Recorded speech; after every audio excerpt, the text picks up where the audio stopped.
Gunaji, I would request you to do the invocation. You don't have to request, just say it. That's it. We will do anything for you. No, no, no, no. Mm. You are like a teacher to me. So, You not at all, not at all.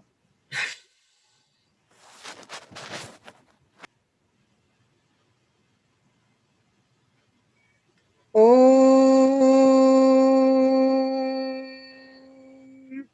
Sahana Vavatu Sahano Bhunaktu Sahaviryam Karavavahai Tejasvinavadhitamastu ma vidvishavahai. Om Shantis Shantis Shantihi Harihi Om Shri Gurubhyo Namaha Harihi Om Narayana. thank you, Gunaji. That's a beautiful way to get started. So let's see where we are and continue our discussion. So last week we covered the one topic, which is the fruits of self-knowledge, the benefit of self-knowledge. So that is the topic we covered, which was from verse 40 to 48.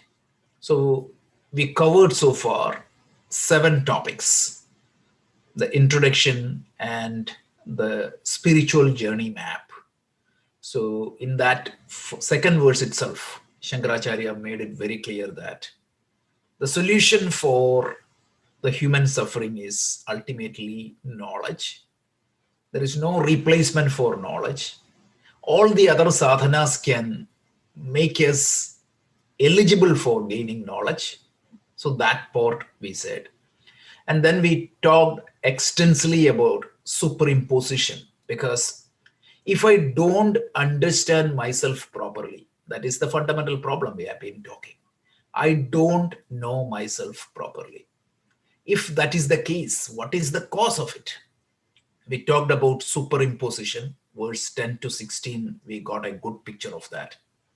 And then we talked about who am I? It is the consciousness, the Atman.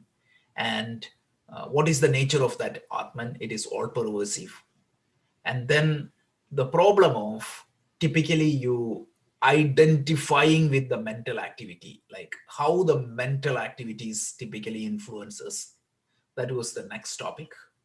And the Atma, because the all-pervasive consciousness is my individual Atma. That topic we covered from 28 to 31. And then even after gaining the knowledge, because you know that you are the Atma, the problem of superimposition creates wrong identity. And typically I get identified with my mental activity and act. All that is done, but still there is something called viparita bhavana. What happens? Habitual understanding, or when the experience contradict with the actual knowledge, the challenge. And the solution for that is Vedantic contemplation, which is known as Nididhyasanam. We spent a lot of time in understanding verse 32 to 39. And after that, we saw the fruits of self-knowledge. There are several verses which tells what is the benefit of knowing the self. And now we are going to talk about the next topic, which is the enlightened person. Means what exactly is his nature, etc. Pretty much in the same direction of the Bhagavad Gita second chapter, verse 54 onwards. So that's what we are going to see today. So let's start with verse 49. So Anu, could you please chant verse 49?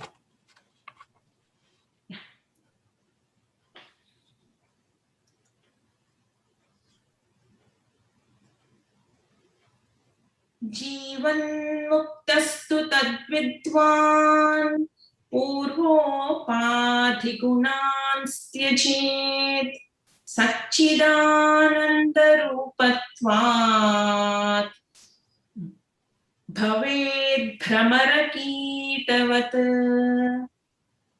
Another beautiful verse. So he tells Jivan muktastu tat vidwan. So by knowing the Brahman, right?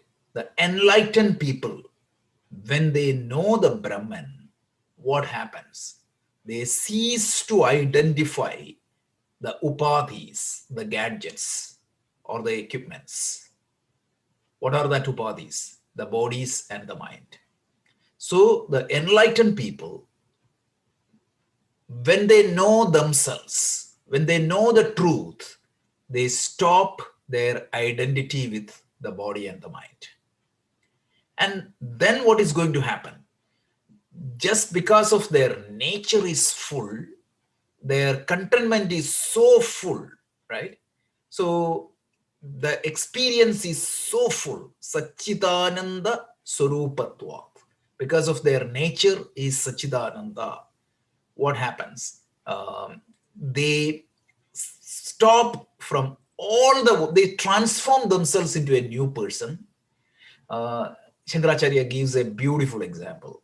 Like, just like a wasp transforms, right? A larva transforms into a bee or a butterfly. Like that, a person transforms into a new person. So let's try to understand this verse in detail. So two states you need to consider. One is a person who is not enlightened, a person who is enlightened. Two different stages. A person who is not enlightened, when you say, who am I? What is going to be his identity typically? He thinks that he is a jiva, isn't it? And who is a jiva? What is a jiva? What is the definition of jiva? It is a composite entity constituting your body, mind, ahankara, and atma, or the jivatma. So that's what my identity is. So I take this body as my body. I take this mind as me. It's not like it's not my body. I take this body as me. I take my mind as me. I take my own individuality as me. And I take Jivatma as me. That is a person who is not enlightened. Remember, the theme of these verses is enlightened person. So who is an enlightened person? The person, Shankara clearly tells, right? Jivan muktastu tat vidwan. A person, when he knows about himself, when he gained the Jivan Mukti. Jivan Mukti means when he knows himself. What happens? Purvopati gunan tyujit. Purva means former. Upati means equipments. Gunan means attributes. Tyajit means removes. So earlier, I considered my body as me. Earlier, I considered my mind as me. So earlier means in Bhagavad Gita, we saw a verse in chapter 3. What is that? Guna guneshu vartandi. My body may have special gunas, special characteristics. For example, my body, my tongue may like certain type of food. My eyes may like certain kind of vision, or my mind may like certain kind of vision. So as a result, what is going to happen? When I take themselves as myself, I will go after all these, irrespective of dharma or not. So that was the problem.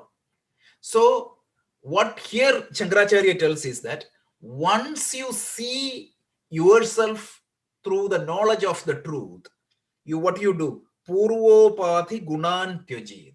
You will remove or you will renounce the attributes of your equipments. So if my body likes a certain type of food, of course, if that food is available, I eat. But I'm eating that for my body, not for myself. And when I do that for it, when I consider them as the attributes of my upadhis or the equipments, that is totally different. So that is the difference between an enlightened person and a non-enlightened person. An enlightened person may get angry, but he see that anger as an attribute of the mind, not an attribute of himself. So I can say that the anger is there in my mind. How much I need to act upon that, it is up to me. Otherwise, what is going to happen? I will carry it away with that anger. So that's the difference. Purva upati gunan tyajit. And then what is going to happen? Sachidananda rupatvat.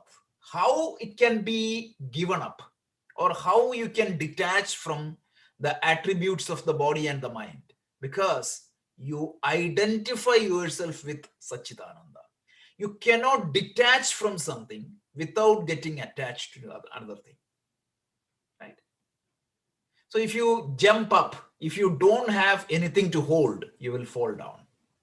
So when you get connected to the Sachidananda Atma, your own true self, definitely you can detach yourself from the attributes of the body and mind, because the ananda or the contentment or the happiness you derive from discovering your own true self is 100 times greater than the ananda you get by going after the sense pleasures. In Manisha Panchakam, in the last verse, Shankaracharya tells, right? So the joy or the contentment one gets when he identifies with the true self is 100 times greater than the joy you get, the joy of a Brahma or the joy of a Deva or Shakrado Indra means Devadi. Even the Devas, let's say that Deva means what? They are little bit heightened beings, right? They have more power, they have more sense pleasures, even much greater than that joy you get through the self-knowledge. And what happens? That person will be transformed into a new person. How? Just like a larva transforms into a butterfly. What happens? It means a stinky larva, a stinky worm transforms into a beautiful butterfly. Just like that, when you get that self-knowledge, what happens? A huge apparent transformation takes place in you. You will be completely contented. You will be completely happy. You will be able to face any situation, and you will be completely different person. And you see things as they are. You will be completely objective. So this is the essence of this verse. Again, it talks about the nature of an enlightened person. So once again, the verse tells, Jivan muktastu tat vidwan, purvopati gunan tyajit, Sachitananda rupatvad, bhaved brahmara kitavat. So the kita transforms into a brahmara, bee, a beautiful butterfly. A worm transforms into a butterfly. Just like that, a helpless individual transforms into a butterfly. So this example is a nyaya. So it is known as Brahmara Kita Nyaya in our school of logic. So if you really look at the Hindu tradition or the Sanatana Dharma Vedic tradition, we have 6 schools. One school is Nyaya. Anybody remember that? What is that 6 schools? The Vedic schools means typically there are 6 schools. Nyaya. Dvaita, Visishta. No, Dvaita, Ashishtadvaita, Advaita is different. No, it's grammar, right? Mimamsa, Nyaya, and Vyakarana. No. So let me just talk about that for a second, because it is very interesting. So in Indians, if you look at the Indian spiritual traditions, it is divided into 2 categories. One is called Astika, the other one is called Nastika. So Astika schools are the schools which accepts the supremacy or the authority of the Vedas. right? So if a spiritual tradition or a school accept the authority of the Veda, that is known as Astika school. And if a tradition do not accept the authority of the Vedas, it is called Nastika tradition. So in Astika traditions, we have 6 schools. And in Nastika traditions, we have on a high level 3 schools. So Nastika, na asti, they don't accept the existence of Vedas or the authority of the Veda. That's what it is. It doesn't matter whether you believe God or not. That is not what the basis of this categorization. Whether you accept Veda or not is what is the category. So the Nastika tradition, you have Buddhism, you have Jainism, and you have another school called Charvaka school. Charvaka school is an agnostic school, whereas Buddhism is the teaching of Lord Buddha, and Jainism is the teaching of Vartamana Mahavirya. So very interestingly, you can see that Buddhism is 85% of the Buddhism is pretty much similar to the Vedic teaching. But since Lord Buddha rejected the school, that's because of that, the school is known as Nastika school. Now let's come back to the Vedic school. There are 6 Vedic schools. The first school is known as Mimamsa. Mimamsa is the school where all the rituals are properly defined. Again, it is a Vedic school. Maharshi Jamini is formulated this school, and he created the books for this school. That is Mimamsa. Then you have something called Vaisheshika. Vaisheshika school was formulated by Maharshi Kanada. It talks about various objects of the nature. It talks about the atom. It talks about the molecule. So they talk about Anu, which is molecule. They talk about Paramanu, which is atoms. And they talk about the positive charge. They will talk about the negative charge. So it's very scientific. Nicely, at that time, how they came up, it's unbelievable. So that school is known as Vaisheshika. Then another school is there, which is known as Nyaya. The Nyaya school is formulated by Maharshi Gautama. Maharshi Gautama, it is the logic, the school of logic. So in that school of logic, all the other schools specifically uses the school of logic to formulate their arguments. So that's what is the school of Nyaya. And then you have Sankhya. The Sankhya is another school which talks about the nature of the world. So, and very interestingly, the Sankhya school do not talk about God, but still it is aligned with the Vedic thought. That is why it is considered as a Astika school. So Sam means we talked about Mimamsa, we talked about Vaisheshika, we talked about Nyaya, we talked about Sankhya, we talked about, means the next school is known as Yoga school of Patanjali. And then we have the Vedanta. So these are the different schools. So these are the 6 schools, and out of one school is called Nyaya. And in this Nyaya school, they uses a logic called, very interestingly called Pramara Kita Nyaya. Pramara Kita Nyaya means it talks about like a huge transformation of a limited individual to a unlimited category. So in the school, in this particular logic, what they say is that a worm, typically what the bee does is it will keep it in a small nest. What do you call that nest? If there is a name, right? The nest where these larvae resides or these worms resides. Hives, right? Small hive. Yeah, whatever it is. And what happens? There is only one door. There is only one door for this hive or this particular thing. And if the kita, if the worm look outside, it only sees whom?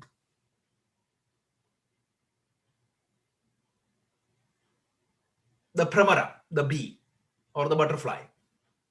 So over a period of time, what is going to happen? This worm is helpless. The worm do not have visibility of the entire universe. Its scope is very limited. But suddenly, over a period of time, what happens? A huge transformation happens, and this worm becomes whom? It becomes the butterfly. So the worm who looks up the butterfly as the all-powerful thing, the worm who looked at the butterfly as the god, the worm who could not have any other vision, the worm whose scope is pretty much limited to that small place, it just find itself transformed into the to whom he was looking at. He found suddenly himself, his movement is just unlimited. He can go anywhere and he can see everything. So this transformation of a limited person to an unlimited person, right, whom he looked upon as the highest, when he transforms himself into that level, that logic is known as Brahmara Kida Nyaya. And that is what the logic Shankaracharya uses here. Just like an unenlightened person who is completely worried about when the thoughts comes to his mind, the limitations of his body, the limited life of his body, everything. And he looked upon whom? God as the highest goal. And one fine morning with this Jivan Mukti, he finds that, oh, there is no difference between Ishvara and me. My scope is completely different. I am not the body. I'm completely transformed into a new person. And that's why this Brahmara Kida Nyaya is used here. So there are so many Nyayas like that. Arundhati Nakshatra Nyaya. You know that, right? When you try to spot a star, what do? If you say that, look at there and see that star, you may not see. So you show a star which is very clearly visible to everybody. And then you say, with respect to that star, this star is here. So this is the Indian logic. So the school is very powerful, and you could see good examples, good logic in this school. Any questions?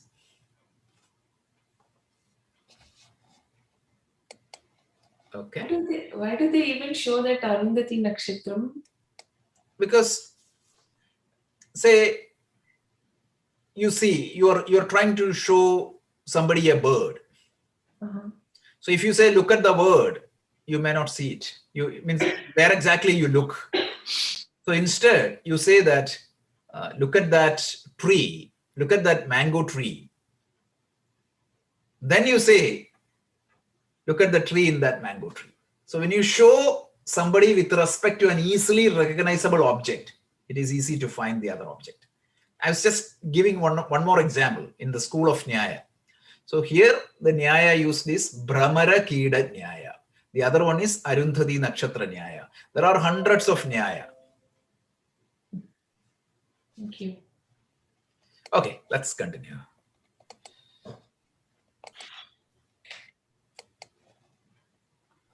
So the next verse, again an interesting verse.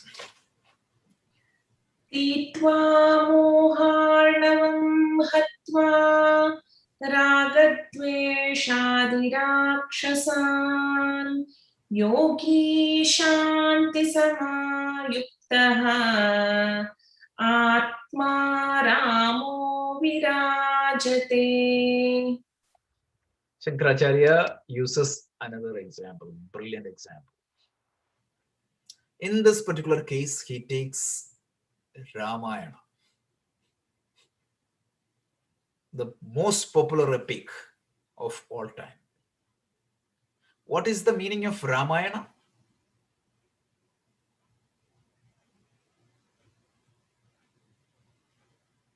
Ayana means journey. Rama's journey.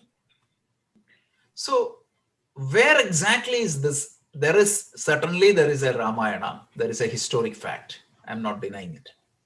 But when Maharshi Vyasa wrote the Ramayana, what is the name of that Ramayana?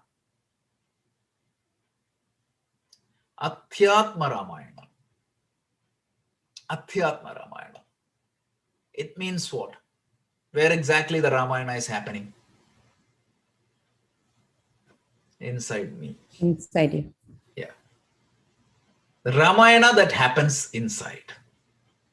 So Rama, in this particular context, is represented as the Jiva. And Sita symbolically is represented as Shanti, or the peace, or the actual Shanti. Adi Bhautika, Adi Devipika, Adhyatmika Shanti. When Rama goes after this Maricha, which is the golden deer, it is symbolic, right? You are showing what happens. Your Shanti was hijacked. Who hijacked the Shanti? Ravana, or the demons. These asuras or rakshasas are ragadveshas. So think about this. When you go after the material world, it's not that you need to have it, right? Means when you have binding attachment to the material world, what happens? Your Shanti will be hijacked by the likes and dislikes. In other words, when your Shanti is hijacked by the likes and dislikes, you will go after all the sensory pressures. So what Rama did, he crossed the ocean, and that ocean is symbolically represented as moha. The ocean of delusion is crossed. How? Through the knowledge. So that Setu, Rama Setu, is represented as the path of knowledge. And when he went to Lanka, what did he do? He destroyed these demons. When he destroyed these demons, what happened? He got united with Shanti. And when he got united with Shanti, what happened? So, Yogi Shanti Samayukta, you get the whole Shanti. And then what? Atma Ramo Vijavrajade. So you establish yourself into Atma Rama, your own Atma. The Rama got established in the Atma. Means you realize that your own true nature. So the Ramayana story is taken, and that is symbolically represented as a self-inquiry. So let's see that, right? Tirtva moharnavam hatva. Moharnavam. So Tirtva moharnavam means after crossing the ocean of moha, the delusion, using knowledge. So a self-seeker, a spiritual seeker, when he crossed the ocean of delusion with the help of knowledge, Shravanam, Mananam, Nidithyasanam, and then what he do? Hatva raga dveshadi rakshasan. Raga and dvesha, likes and dislike. You gain control over your likes and dislikes by destroying these demons, Ravana and Kumbhakarna. And then what happened? Yogi Shanti Samayuta. The yogi, the enlightened person, here Rama, connect with Sita. Or the seeker regains his Shanti. And then what happens? Atma Ramo Virajati. You establish yourself in Atma. So Atma Rama is a common terminology used in our scripture. Where exactly is Rama? Rama is in my mind. Ravana is also in my mind. When you destroy, right? When you eliminate the Ravana from your mind, that mind becomes the adobe of Rama. So there is a beautiful movie, movie song. So it tells, the English translation of that lyrics tells, who removes Ravana from his mind? In his mind you can see Rama. Rama means Ramanti iti Rama, who makes you happy, and that which makes you happy. And what is that you can give, means what is that you can give the infinite amount of happiness? It is Atma. So this is the symbolism of Ramayana. Shankaracharya describes the symbolism of Ramayana in one shloka. Couple of addition. So who unites Rama and Sita? Who helps Rama to find Sita? Hanumanji. Hanumanji. Hanumanji. So Hanumanji's role here is a kind of a guru. So in the spiritual journey, means the guru helps the seeker to find that Shanti and support him, because everybody has to wage that battle by himself. But the guru supports him to conquer Ravana and Kumbhakarna. So this is the meaning of this verse. So Shankaracharya overloaded Ramayana story with the spiritual meaning. So presented in a model with a beautiful example, right? So Tirthwa moharnavam hatva ragadveshati rakshasan yogi shanti samayukta atma ramo virajate. So having crossed the ocean of moha, delusion, and after killing these rakshasas of ragadvesha, the yogi gains shanti and establish himself in the Atmaram. So this is Ramayana. Just understand this, right? The whole Ramayana or even Mahabharata battle. Of course, there is an external battle, but the real battle is where? Inside. Inside. It is the battle within. Yeah. Yeah. That's very, very important to understand. And remember, even in the 9th chapter or 8th chapter, Krishna talks to Arjuna. He tells him Mahabahu, the 3rd chapter also, right? Krishna tells, oh, the mighty armed. Then he said, the 3rd chapter, final verses, we just covered last week.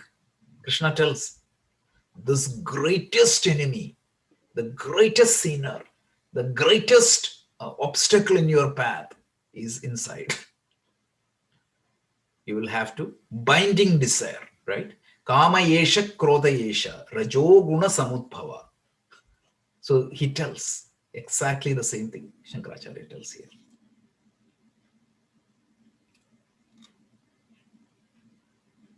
This is how Vyasa presents Ramayana, Adhyatma Ramayana. So that doesn't mean that there was no Ramayana, because some people always conclude that, oh, there was no Mahabharata battle, it's a story, or Ramayana is a story. That is not what we meant. We meant is what happened in the externally, there is an inner version. I'm just telling this because when I was doing the chapter 1 of the Bhagavad Gita, somebody concluded that he said the Mahabharata battle was not there. I never said that. Okay, any questions? So is it Valmiki who wrote the Ramayana, or that's an interesting question.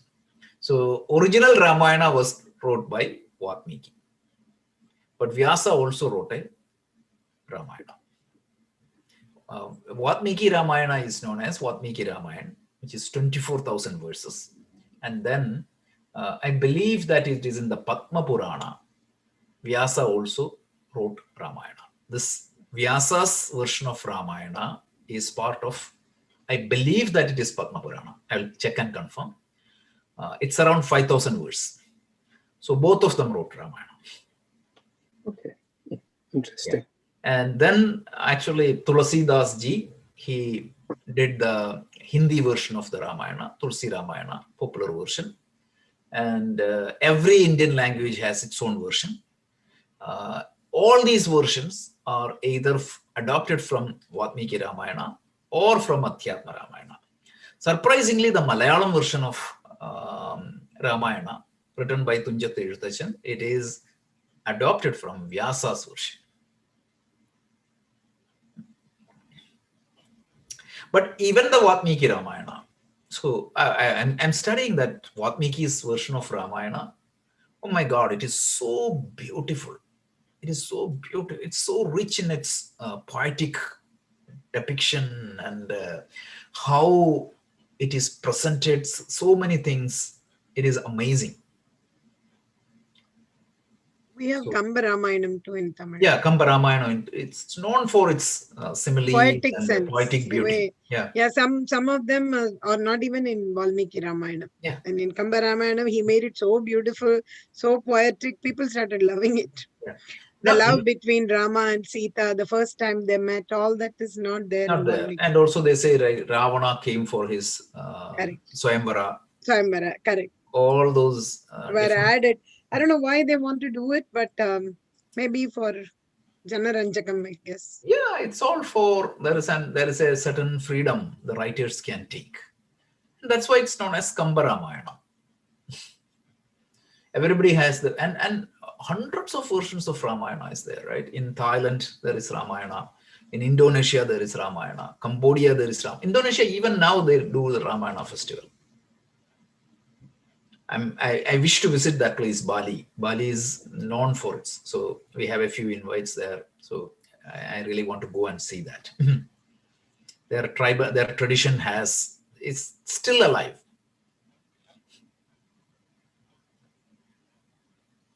Okay, so this is another verse.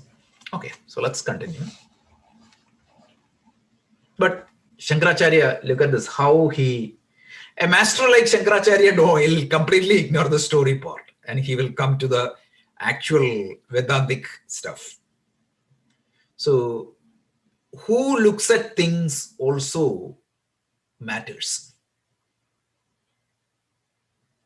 right? So, it is said that in the Buddhistic tale, right? One guy was lying down on the street, or so different people made opinion about him. A drunken was passing by. What was his opinion?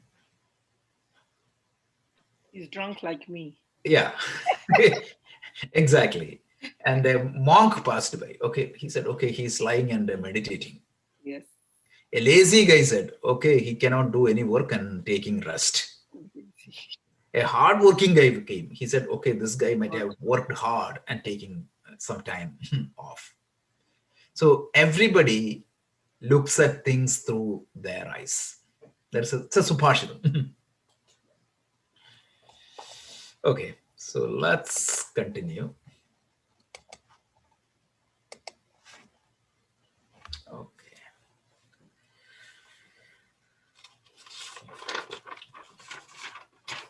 बाह्या नित्या सुखासक्तिम् हित्वात्मसुखनिर्वृतः घटस्थदीपवत्स्वस्थः स्वान्तारेव प्रकाशते बाह्या नित्यसुखासक्तिम् हित्वात्मसुखनिर्वृतः घटस्थदीपवत्स्वस्थः स्वान्तारेव प्रकाशते.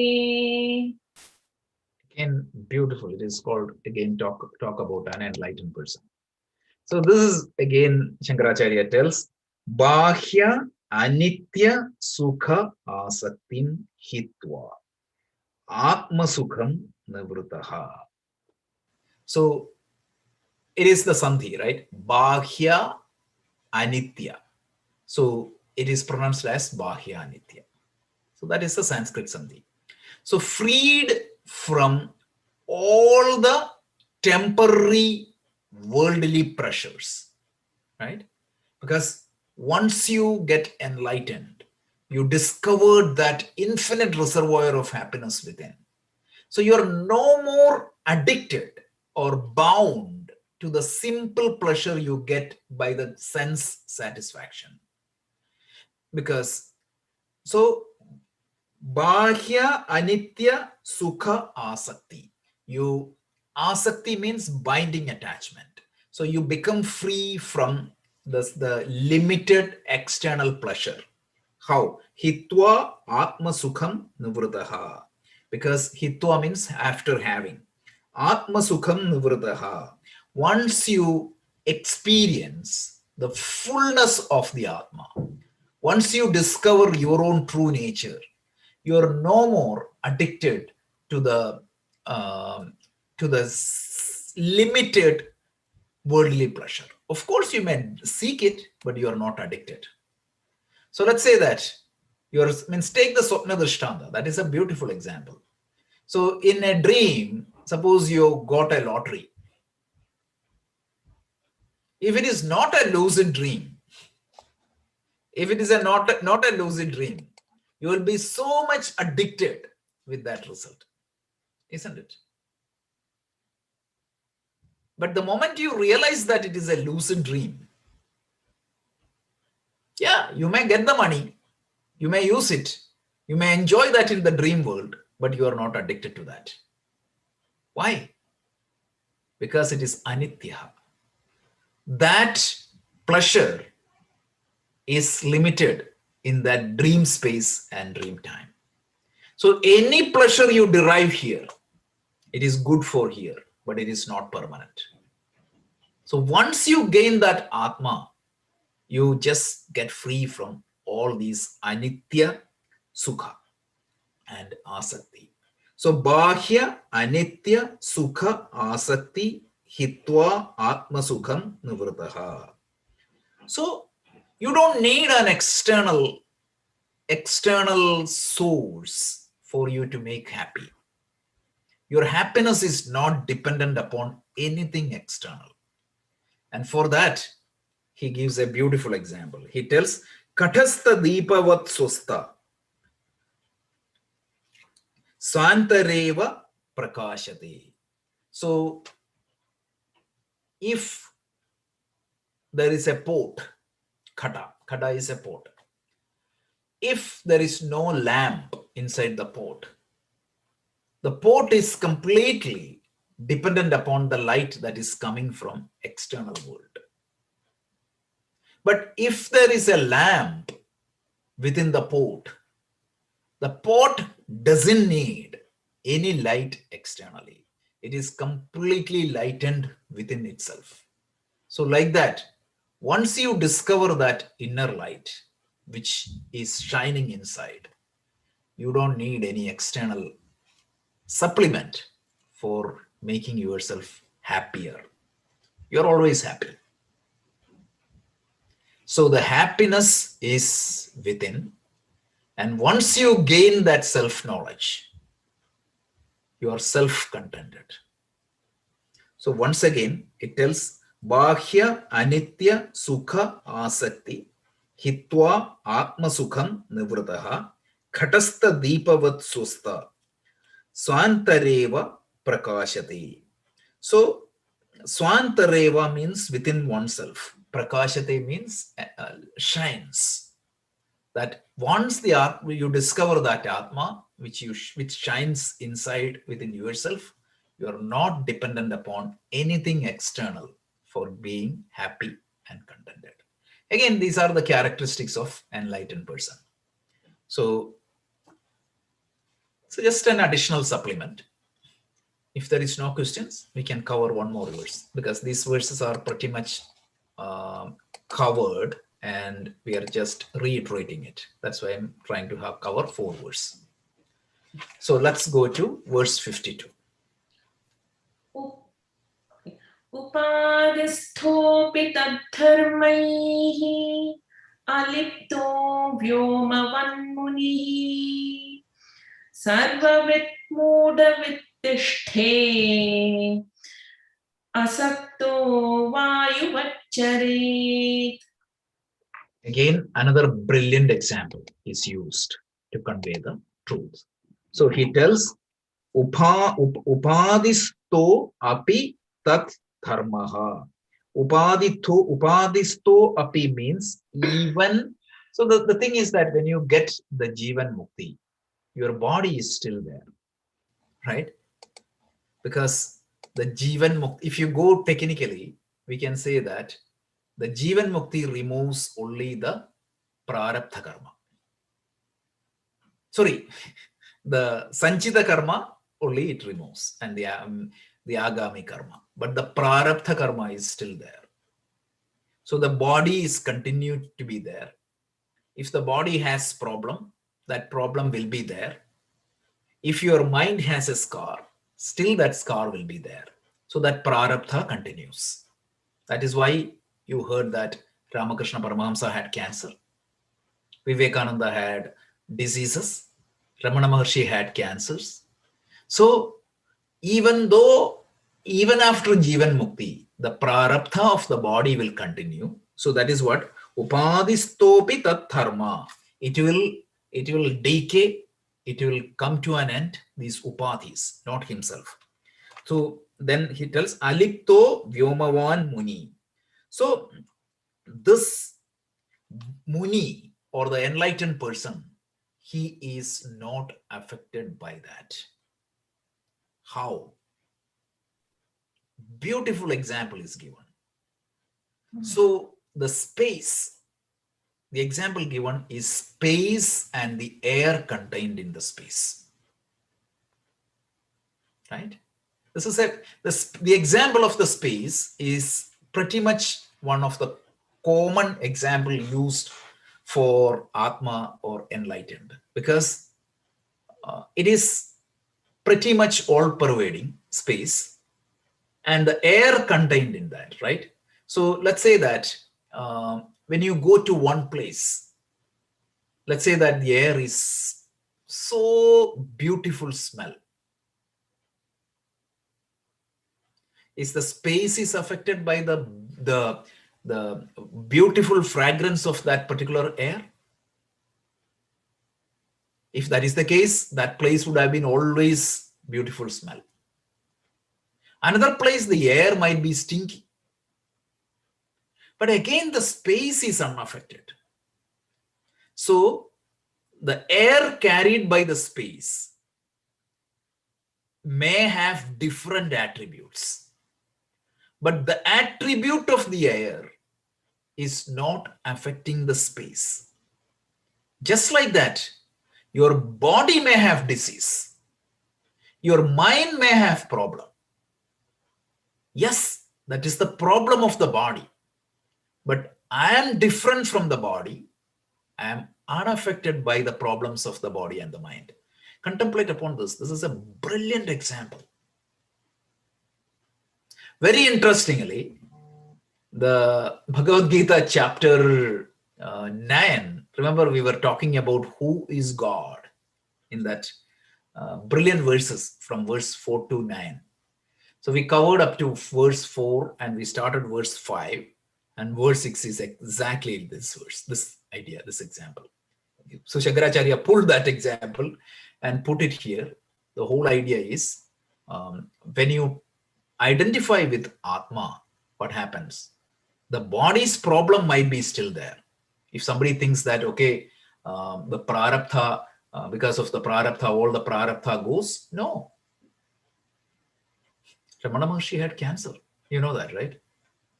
So And Prarabdha never goes. what is it? Prarabdha never goes. Prarabdha goes only when the body dies. Prarabdha is like an arrow that is gone out of the bow. You cannot change it. Even after the enlightenment, you cannot change it. So does it include only the body ailments or anything else also? Even the mind. The mind may have a scar. That scar will be there. But the difference is the ailment of the body and the mind, earlier that would have impacted you.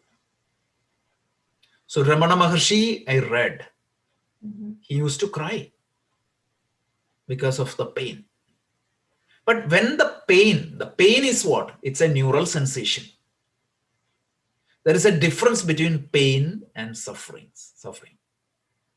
So pain is what is caused by the neural sensation. But what is suffering?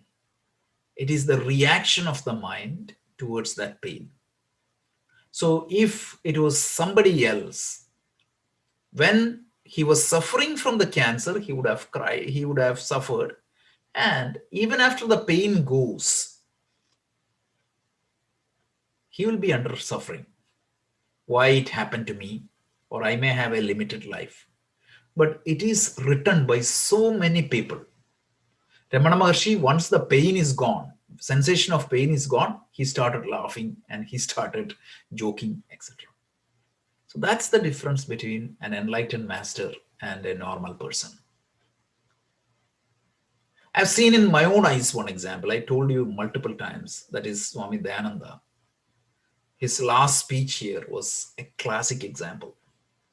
He was about to be airlifted to India, and he knew that his days are counted. It's only a few days. You can count that in his hand. So he's had a wish to go to Rishikesh and stay there. And he was about to be airlifted. And he gave a departing talk at Arshavidya Gurukula. And he started the talk by saying that in 2 weeks' time, in 2 weeks, you will hear a news. That is my departure. And then you won't believe he was making joke out of his death. And he was laughing, literally laughing. Can you do that? But why would he also be worried? He would not be worried for anything, right? Correct. But how many, it's theoretically you can say that. But when somebody whose life is counted, 3 days or 4 days, if he can maintain that mental state, that is great. I just realized that, and on that moment, I always used to think like, is this practical? Can somebody show this? Yes, we have seen that in front of our eyes. If it is you or me, the moment we realize that our days are counted, we would have already died. Okay. Meaning, we may continue to live for a few more days, but we are dead. That's why Swami Vivekananda said, a man dies but once, but fools dies every moment of their life. That's the power of this teaching.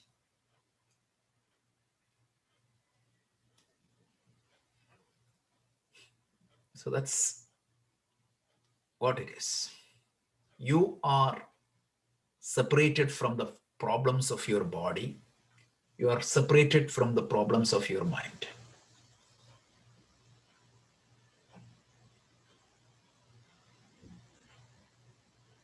You might have heard this story, Poonaji, right? About Swamiji. This is it's known here. Everybody knows this. His final talk. We heard it. Yes, I think someone sent the recording, and I also forwarded to many people. Yeah. But because my phone got messed up, I lost some of the important things. Yeah. It was a good one. It was amazing. It was amazing. Yeah, he had showed no pain and no sorrow, nothing. He was very happy to go. How many times he laughed and how many times he made other people laugh.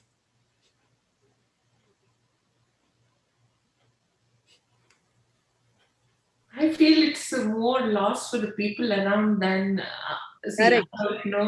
more loss for the people around, whether it is a family person or a guru, or at least to my understanding, for me, but to imagine that would be the feeling. Definitely it makes you sad, but definitely, but how long, right? How deep and how much it is important, because what can you do? See, the second chapter of the Bhagavad Gita tells, Jatasya he dhruvo mrityu. Swami himself quoted that verse. Jatasya he dhruvo mrityu mritam janma mritasya cha. Then, tasmat apariharyarthe natvam shochitam arhasi. There is no point in worrying again and again and again. That's why we, in our culture, certain number of days are given for mourning. For us in Kerala, it is 16 days. I don't know. In different parts of India, you have different number of days. But after that 16 days, how do you stop it? By giving a feast. So 16 days is given for you to. I'm not saying that it is simple or anything like that. But if you know that this is how what happens, and you have people in front of you who demonstrated that courage and value. Vivekananda, it is said, even his last day, he was so happy. No, just I don't know if it is an appropriate example. Um, like, let's say mother and a son or a kid is there at home, and then mom is going for a vacation. I think if it is a little kid, a small kid, the kid would feel worried about the mother, and kid would miss the mom, but mother might be happy, she might be okay, she, because she's already prepared for the vacation, I guess. I don't know for what reason. She wouldn't be as much sad as the kid. That's what I would feel. I mean, isn't that maybe the the mother and kid example might be too wrong because now the mother Why cannot. that person is sad? It is a kid, and what we all want to is we wanted to grow. See, that is why the whole Vedanta is saying that you're growing into a complete person. This teaching should expand your understanding, right? And because right now we feel, because we are so much attached to a person, that is why I'm saying that there is nothing wrong in that, but it is attachment. You need to grow out of it, and you need to slowly understand this. I know. isn't And that the beauty of death? I mean, death, the beauty of death is that, right? I mean, I think the sorrows are all for, not for the person who's leaving, right? I mean, I think the sorrows are more, For the others. in our yeah, Purana, I mean, people who right? are left behind, right? I mean, this is the same analogy where you're saying, like, Yeah, the mother is going, but then the child is Exactly. who feels it. Yeah. yeah. And And one more thing is, so one that's more thing I wanted to bring your attention, right? In our Puranas, there is a story. When Markandeya was praying to Lord Shiva, uh, Shiva destroys the Kala, Yama, right? That is the, and there was a time period known as there was no Yama. So what happened? In that Purana, the description is so beautiful. Imagine that there is no death in the world. We'll be fighting for space. Yeah. Not only that, Everything, food, water, everything. And even within your family, your own family, I'm telling you, people may wish that let him pass away. If there is birth, there is death. no. Family may think, you see, all these are, I understand that is a very good point. Like, you would be fighting for space and food. That was not my point. What see, I'm trying to understand is for the going person or the leaving person, he wouldn't feel so much as the losing person. I know, again, that is relative. What I'm saying is that, let's say that 10 generation people were living in our family, our own family, there is no death. Let's assume that scenario. Mhm. You will be struggling for everything. Mhm. And at that point of time, what would be your feeling? Or, I mean, let's not talk about ourselves. Let's say that 10th generation down our line. What would be their feeling towards us? There would be people who think that let them die. I'm sorry to be very honest and No, open, but very true, it absolutely. is it is don't worry about those things. You are bound by your karma. Let's not pray for any of these things. Let's pray that, oh God, help me to live well. That's it. When we pass away, how the other people manage, there is a God. Just have that trust in that God. Everything will be managed.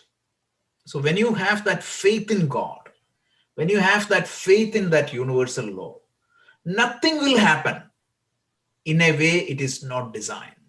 Certain things appears to be very cruel in front of our eyes. Especially when it happens to our family, we feel that it is terrible. But understand that there is a larger cause which I am not seeing. So when you have that trust and faith in God, you get the courage to accept what you cannot change. Always remember the serenity prayer.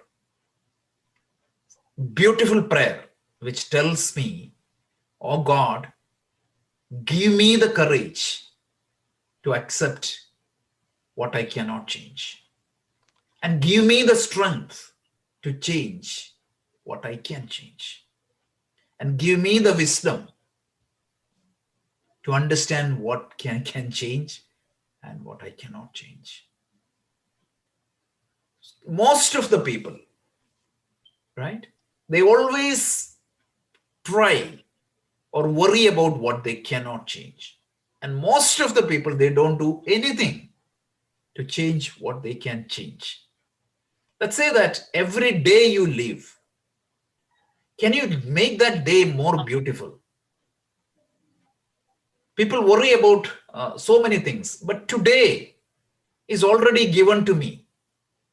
Can I make it little bit, can I put little bit more conscious effort to make it little bit more brighter? Can I go and give a hug to my spouse? Or can I just spend some quality time with my child? Or can I smile a little bit more in front of the people around me? That is my dharma. And that is where I have control. I have no control over what is going to happen tomorrow. Even the next moment, what is going to happen, nobody knows. 1 year back, this corona was not there. And look at the people dying, right? Never ever have they thought they're going to die like this. I saw like one person who died 37 years old. He had a big dream. He was saving a lot of money in 401k. He was doing a lot of investments. For what? After retirement, I will do this, I will do that. So every moment given to me, make use of it, be gratitude, and try to love others and love yourself. Without you loving yourself, you cannot love others. I would just focus on that. And then surrender to the will of that Almighty. I cannot change even a little bit. The way the karma works is amazing. It works with perfect precision. And if I am getting something, it is due to some reason, and have that faith and understand that this is not the end of everything. I would put more of my energy and effort in making every moment I got more beautiful. Make sense? This is the teaching of Vedanta. Sure. Every moment I get is a gift of God. And this is the bhakti. Like you mean, I hope we can get an opportunity to study that Narada Bhakti Sutra.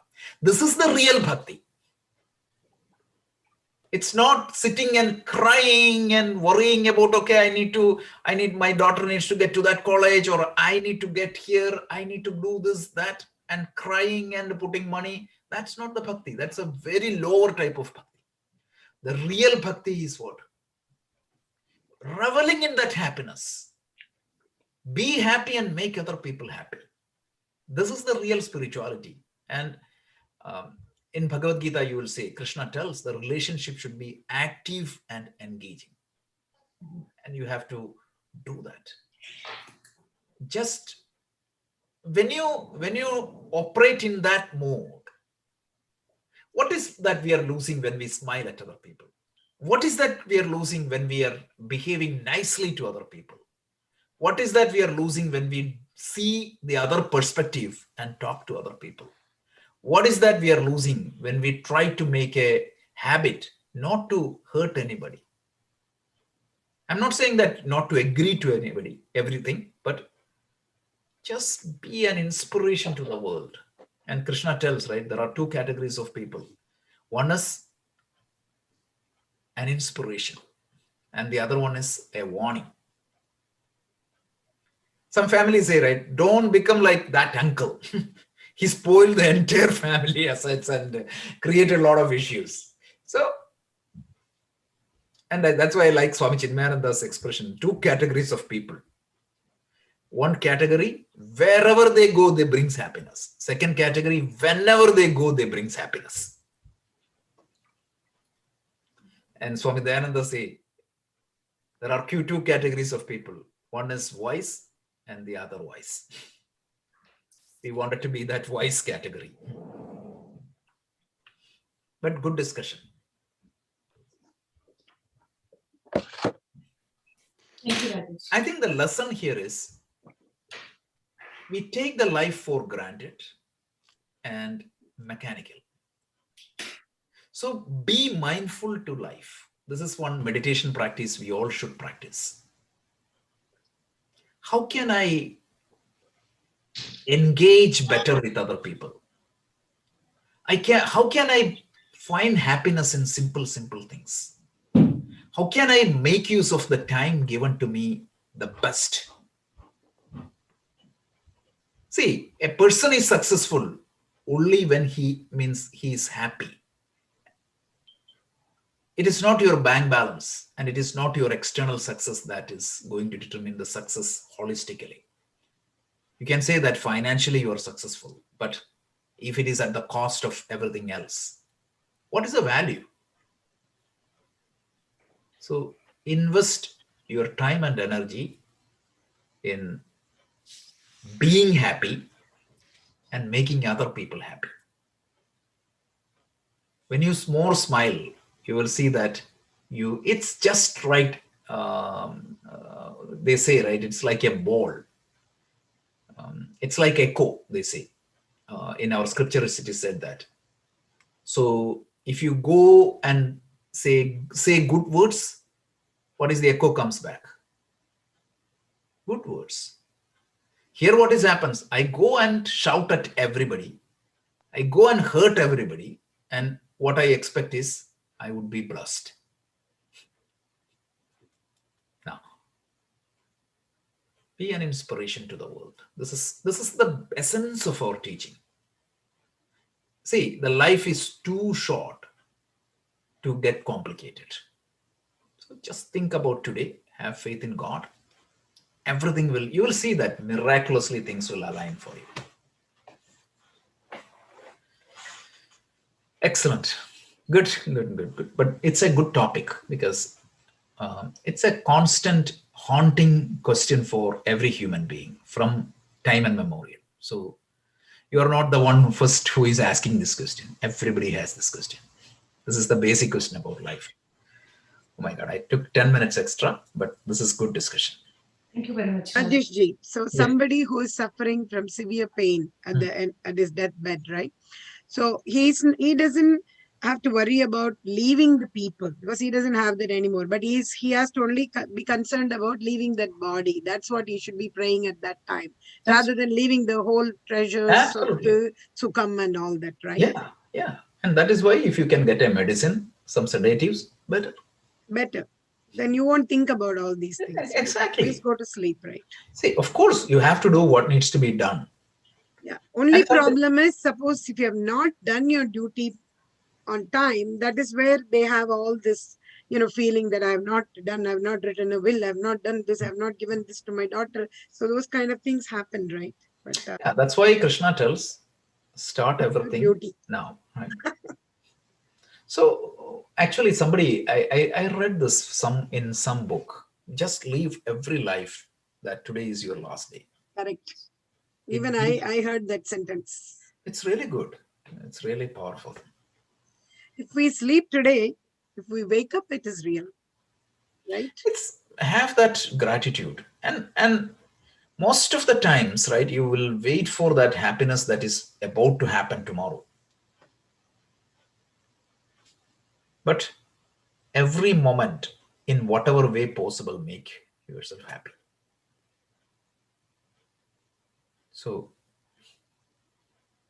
Anu, you were asking about that why they show that Arundhati star in the weddings, right? Just on one line, I just wanted to tell you that Arundhati is Vasishth's wife. They were supposed to be the loving couple, complementing each other, and they became stars. So they wanted to show the bride and groom that, be like them, right? Because they're like a two-star constellation, not like one. Normally one goes around the other, right? Here, both of them go around each other, even as stars. So they're telling the brides and the newly married couples, hey, look at that star. This function is supposed to be done before first night in the evening, after the sun sets and all that. But no one has got time, right? So the Vadyar won't come at that time. So the priest will, here everything is reception in the evening. So the priest does it along with the rest of the ceremonies. So even the mid morning, mid afternoon, he's showing the star. But the idea, the point behind is live like those two couples. That's what it means. But But the if ritual meaning. nowadays I'm thinking, if the boy and girl doesn't even value these kind of things, no need to even show them the stars, Right. No, maybe value comes next, but at least they need to know why they're showing. I never knew. Yeah, I feel like if they don't really want to see that and take it as an example, why would you even bother to Right. show them? Right. But in My point Vedanta, is that.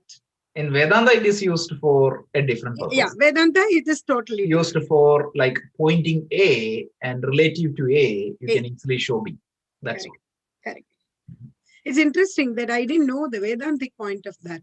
And only when you explained today, I could connect it now.